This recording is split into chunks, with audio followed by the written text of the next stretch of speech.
I mean, you wouldn't see everything that I'm putting out now. Yeah. So that's what I'm saying. Putting out that. But yeah, I listen in the car. That's all I listen to in the car, but I haven't heard the story. So I need to drive more, obviously.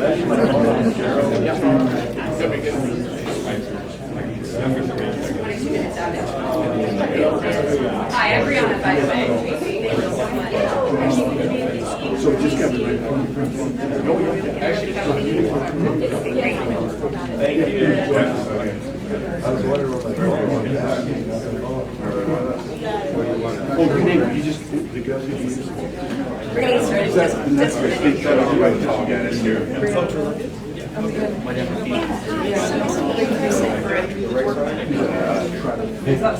I think so, yeah. They've just got one. I mentioned that you wanted to grab them for a minute. I'm not sure whether they'll go to another room in this room, but we'll sort it out. Yeah.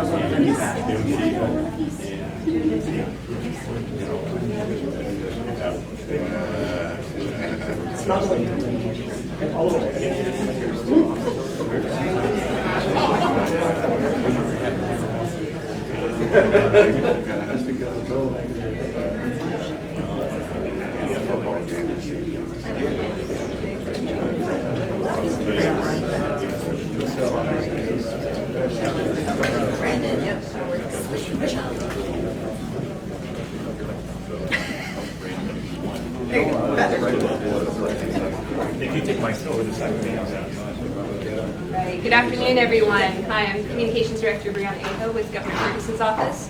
Thanks for joining us. I just wanted to take a moment to give you a heads up on who you're going to be hearing from today. First, David Reeflog from TRIDEC will give us a welcome, and then you'll hear from Governor Bob Ferguson. Then you'll hear from Department of Ecology Director Casey Sixkiller, and then Nick Bumpus from UA Local 598 Plumbers and Pipe Fitters, and then we'll take your questions.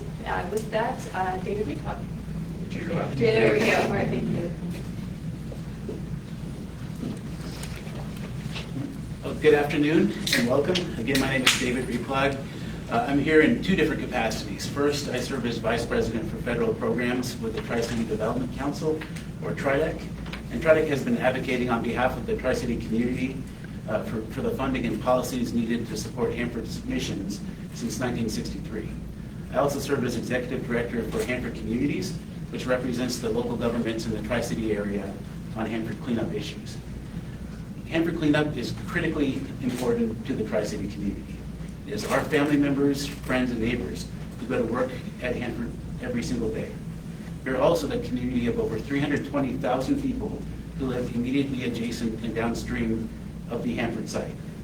We are proud of the Tri-City's role in supporting America's national security mission from World War II through the Cold War, and we are equally proud of the work that's happening today on one of the most complex, technically challenging, and important environmental remediation projects in the entire world. Perhaps the most challenging aspect of Hanford cleanup is treating and disposing of Hanford's 56 million gallons of tank waste. To that end, it has taken over 2 decades and many billions of dollars to get to the point where, for the first time ever, the Hanford site is poised to meaningfully reduce the total volume of waste in Hanford's tanks. This tank waste treatment is scheduled to begin in the coming weeks at the direct feed low activity waste facility. And when it comes to this tank waste, time is our common enemy. The longer it sits in these tanks, some of which are over 80 years old, the greater the chance is that something will go wrong. That's why, as a community, we are so deeply invested in the plan to begin vitrifying Hanford's low-activity tank waste this year, and why we have spent decades advocating for the facility's construction. And again, we are so very close. I would also add that any decision not to move forward with low-activity waste vitrification would have profound short and long-term effects on our community. Today, approximately 3,000 Tri-Cityans work at the waste treatment plant. They have families, they are raising their children here, and they are deeply committed to their work to protect the environment and the Columbia River. Unfortunately, many of them are also not sure if they will have a job next month. So as a community, we want to see Hanford cleaned up. We are eager to move on to our next chapter, driven by clean energy generation, decarbonized industrial manufacturing, research and development, and innovation, much of which can be done on Hanford land that is returned to the community as cleanup progresses. This next chapter requires successful tank waste treatment, and that begins with the direct feed low-activity waste facility. And with that, I'd also like to take a moment to briefly recognize and thank Senator Murray, Senator Cantwell, and Congressman Newhouse, who have all been working around the clock with Governor Ferguson to get to the bottom of this issue. And thankfully for us, although Governor Ferguson is still relatively early in his tenure as governor, he is no stranger to Hanford issues. In his previous role as Attorney General, he played a tremendously important role in the successful completion of the holistic agreement, and he has remained 100% committed to safe and effective Hanford cleanup now that he is governor. And I'd also like to add, Governor, welcome back. We've only been here in office for less than 10 months, but this is, I think, your third time being here in this very room. And so we sincerely appreciate your engagement and your interest in these issues that are so important to the Tri-City community. Thanks, I appreciate it. Thank you.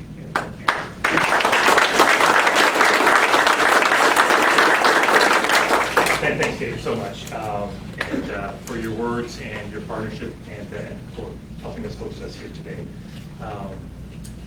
Thanks to all of you for being here on short notice. We have a lot of folks here. We will not introduce everybody for obvious reasons, but I so appreciate all who have come on short notice to be here. We have tribal leaders from the Yakima Nation and its First Tribes. So appreciate your leadership and partnership on these challenging issues.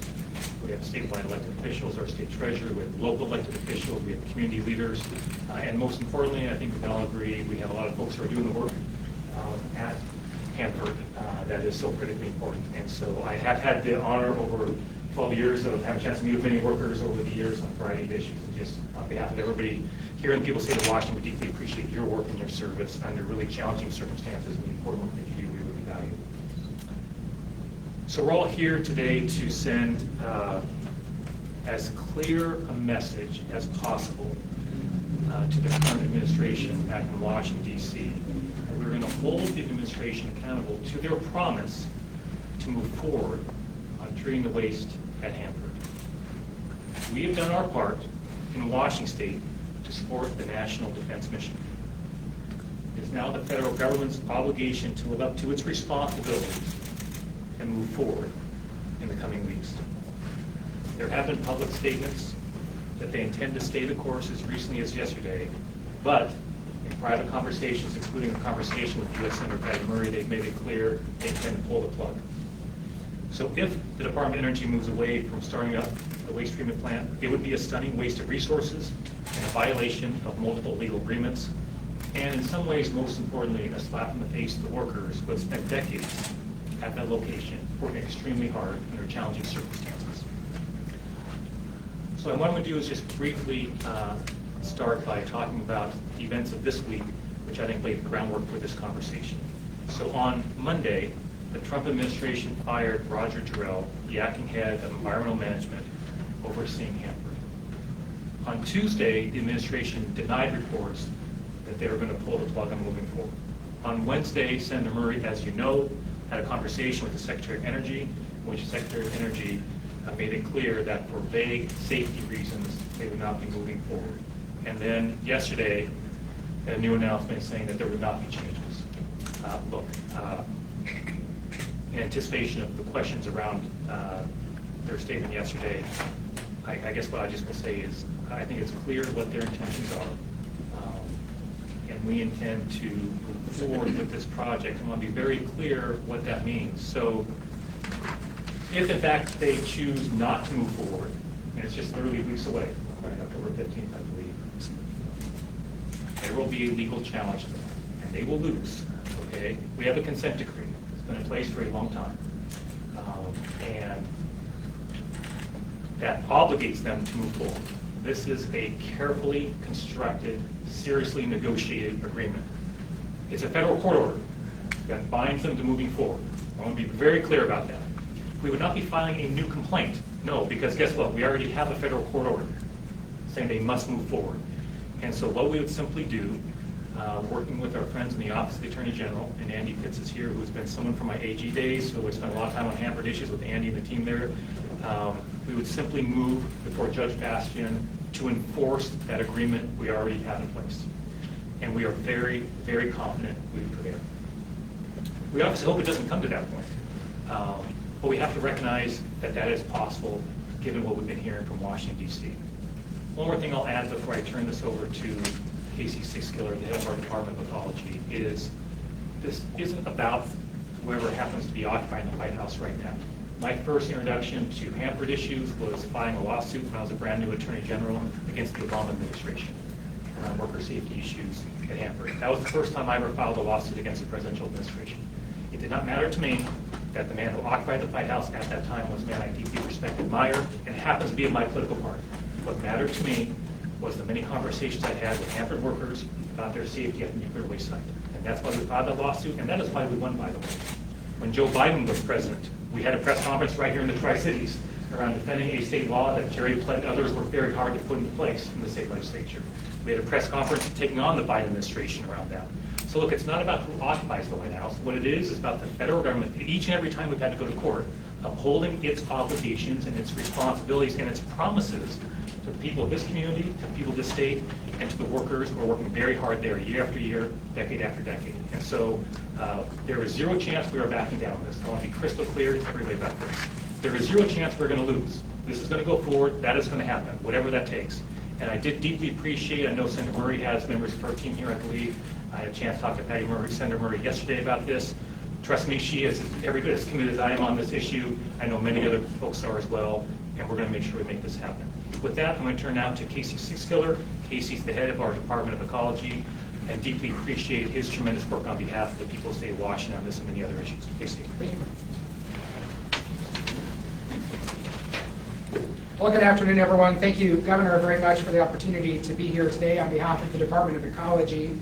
I think it's important to sort of take a step back at this moment and really think about the Hanford landscape today. You know, it's hard to imagine that at one time there were 9 massive reactors operating here, and the thousands of workers who carried out that work under intense pressure and secrecy. My grandfather was one of them.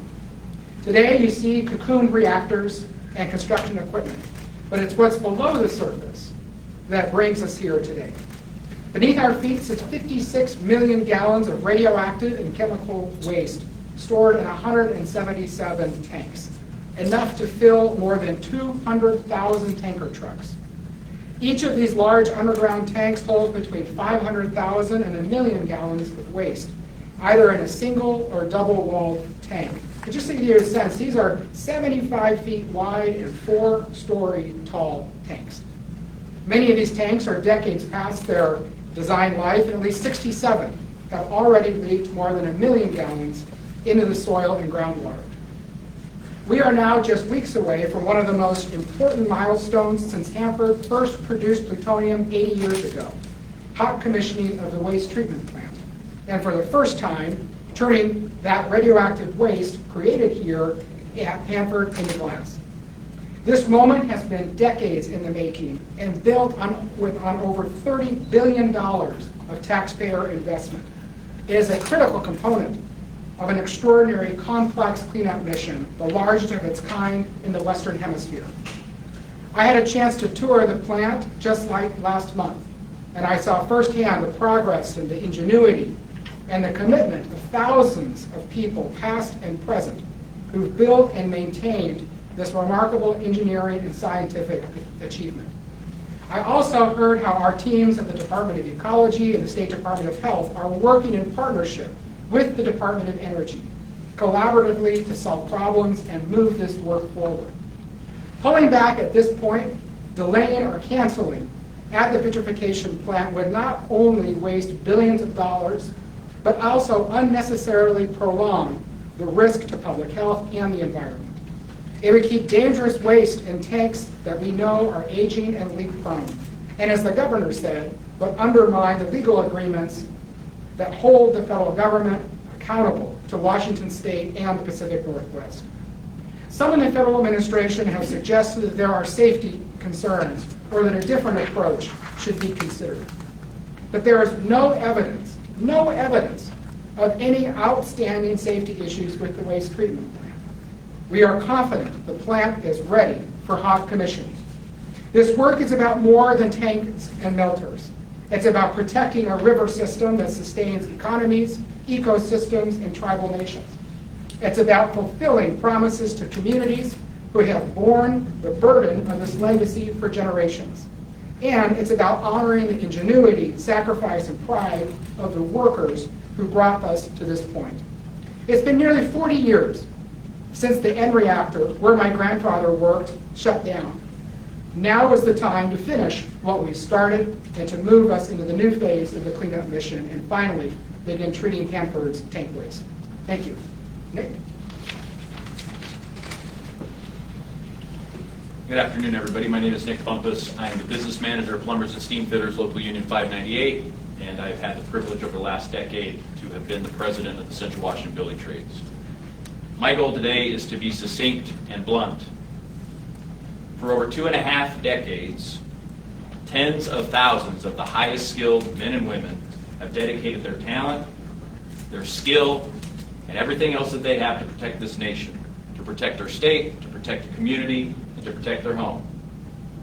For over 2.5 decades, community organizations, businesses, union labor have invested endlessly and tirelessly to ensure that the current generation of the skilled workforce is maintained and that the future generation is cultivated. We have delivered on that promise. We have delivered generations of American ingenuity and American know-how. For over 2.5 decades, this project has always been to us more than a paycheck. It's been about making good on our commitment to the Department of Energy and to support the commitment that they've made to us, Congress after Congress, administration after administration. Now, to any rumors about safety, I will tell you it's ludicrous. WTCC and the vitrification plant has stood as a beacon of worker safety since we began that project. And I will say, lastly, that the simple insinuation, the flippant notion that the Department of Energy is willing to just turn their back on this national mission is a disgrace to the American legacy, and it is a disgrace to the sacrifices that we have all made to protect democracy. To be blunt, not only is the message coming from the Department of Energy and the administration shameful, but it is nothing short of a betrayal. Thank you. Thank you, Nick, and to all the speakers. And so we're happy to answer any questions that folks may have. Yes, ma'am. I think the big question is why this is happening, and I know this is a question for DOE, but DOE, other than their vague statement about safety, has not said anything. Can you tell us what you think is behind this? They want to go to a cheaper method, they don't want to contaminate the building, there are all kinds of rumors. Can you speculate on why? Yes, I appreciate the question. I really do, and it's one I've asked myself and my team in recent days. And so I wish I could give you an answer, but I can't. I don't know. And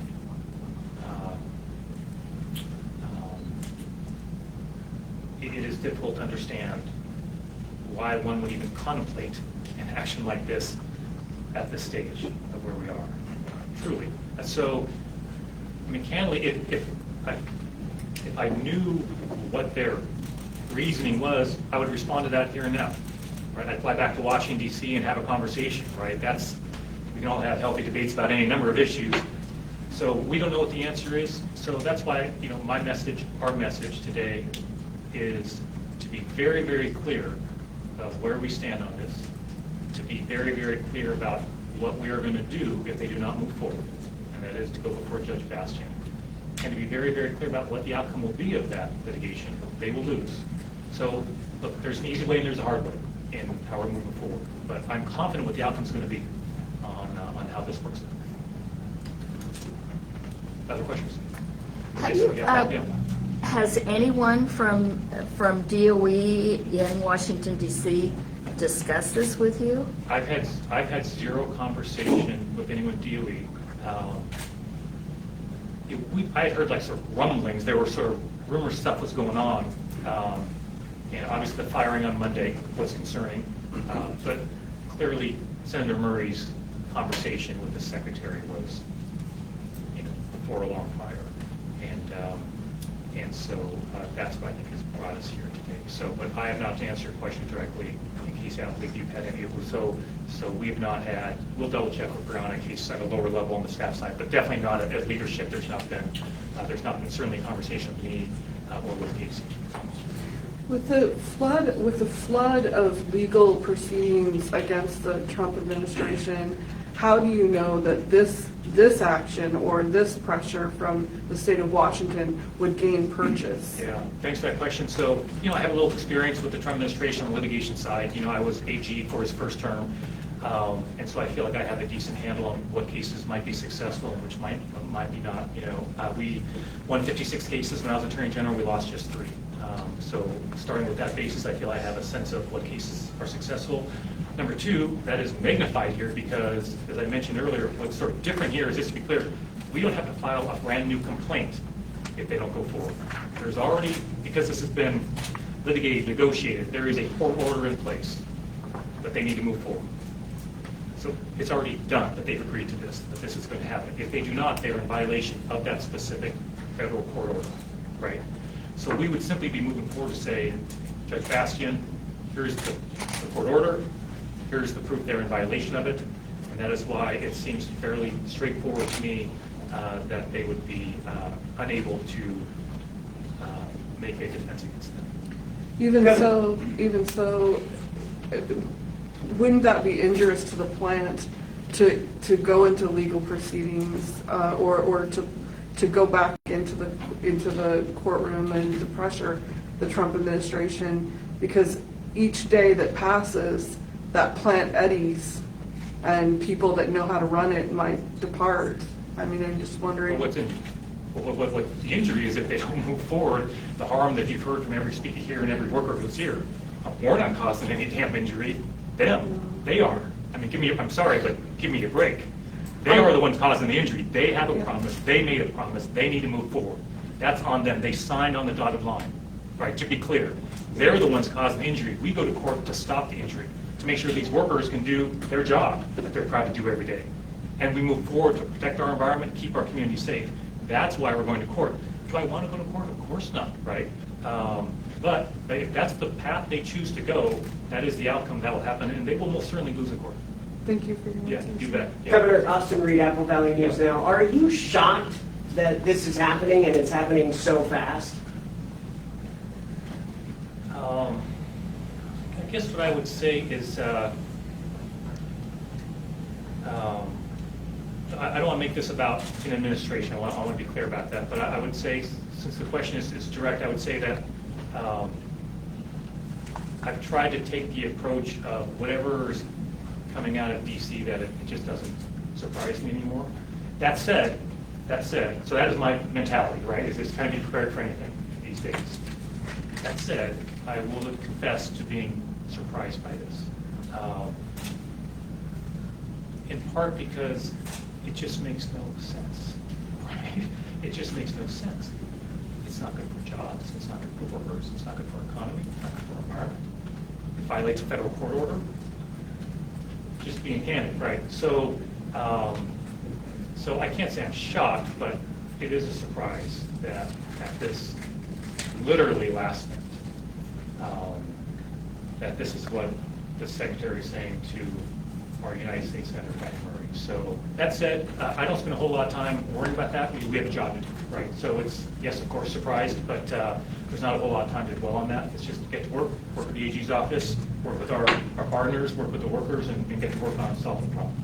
And are you happy to see the support from mayors and everybody that's here today? Absolutely, which is why I led with that thanks, because, and that does not surprise me, by the way, just to be clear, that does not surprise me that so many folks have turned out on very, very short notice to support our workers and what's going on here. In part because I've been, involved with issues related to Hanford now for more than a decade, and I just know from that experience how important this is and how strongly people feel about it. And so, no, that part is no surprise that there is.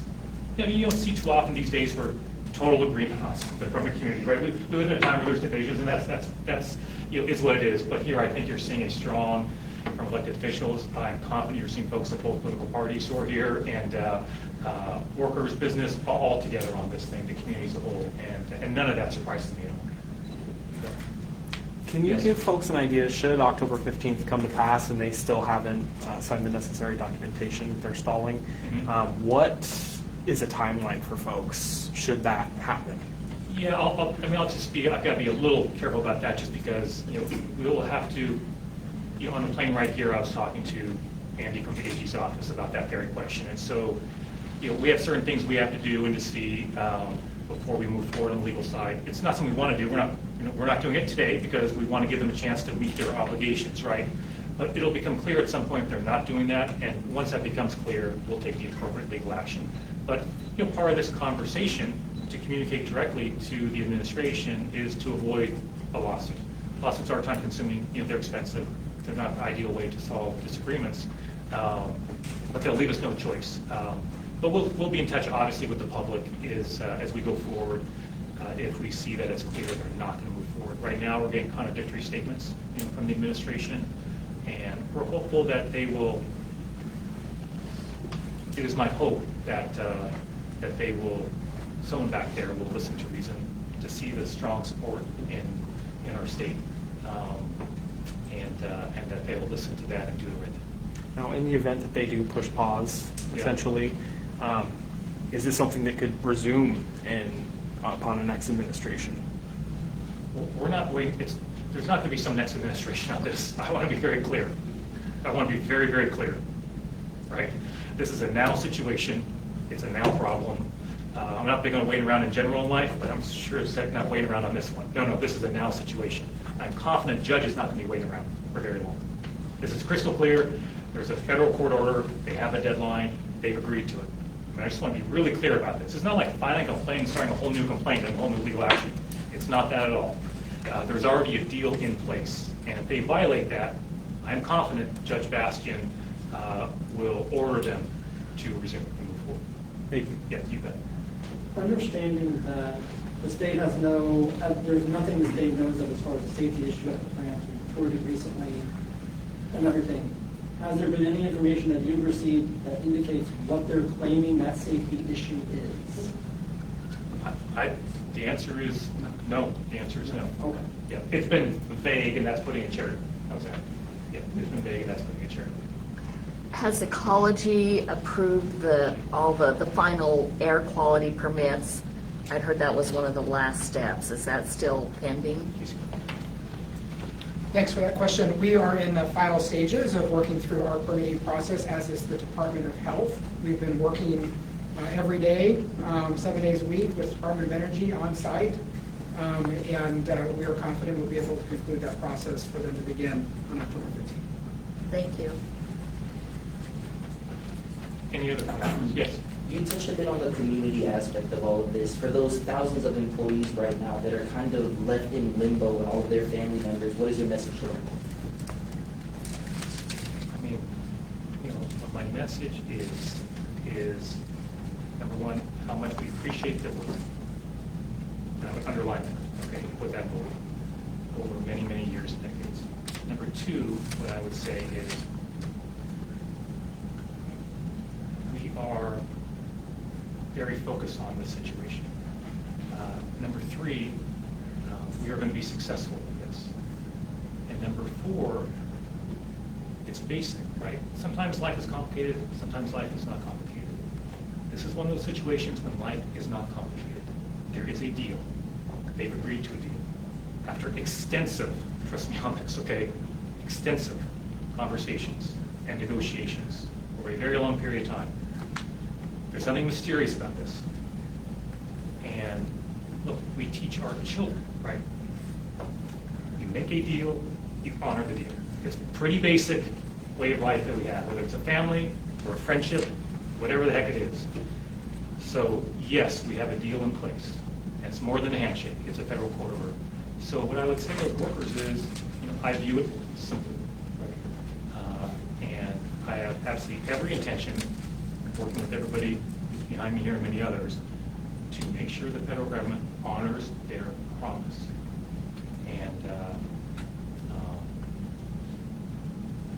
And so look, no, we're not going to stop until this is made. Thanks for that question. Appreciate it. Any other questions? Chairman? Yes. First, I want to thank you for your time. My name is Sarah Lucas. I'm the PIO of the application. And I just wanted to ask, can you elaborate a bit on how this proposed cancellation or halt may impact partnerships made and the federal obligations that are owed to the tribal nations in this area, such as the application?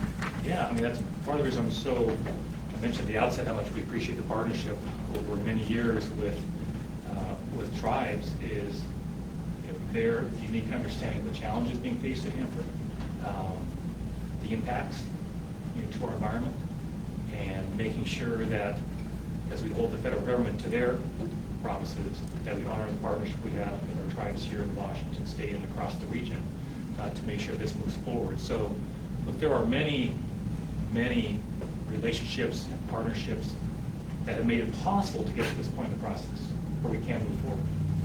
I mean, we're having a short press conference, but there was years and years of negotiations and conversations and work, that have been going on to get to this point, which frankly makes what the federal is doing so outrageous.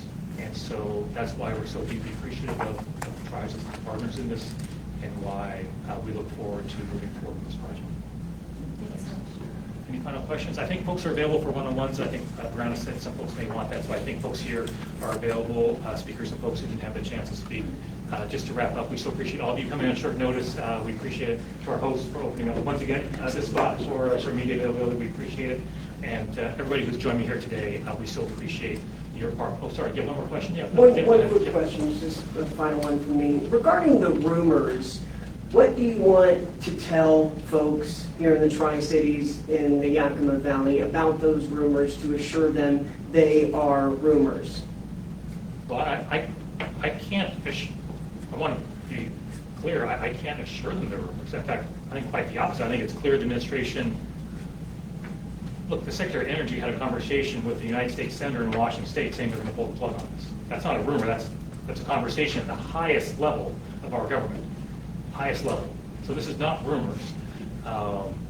This is based on that conversation. And Senator Murray put out a statement to that effect, and how outraged she was by this. So there's no rumors around this, right? To be clear, that's a conversation from the Secretary of Energy to United States Senator Patty Murray. So that is why we're all here, right? We're not in rumor world anymore, right? This is reality world. And the good news is there is time for the administration to turn back from that decision they clearly reached just a day and a half ago when they talked to the United States Senator Patty Murray. That's why I just want to be very clear about what our response will be to this if they choose to go forward. So we'll be having lots of conversations and doing all the outreach we can to the federal government to avoid a conflict on this. So we hope it doesn't come to that. But no, this is not a rumor, right? This is based on direct communication between the Secretary of Energy and me. Thanks again for that. Thanks for clarifying that. Thanks to all of you for being here, and we'll be around for a few questions if folks have them. Thanks, everybody. Really appreciate it.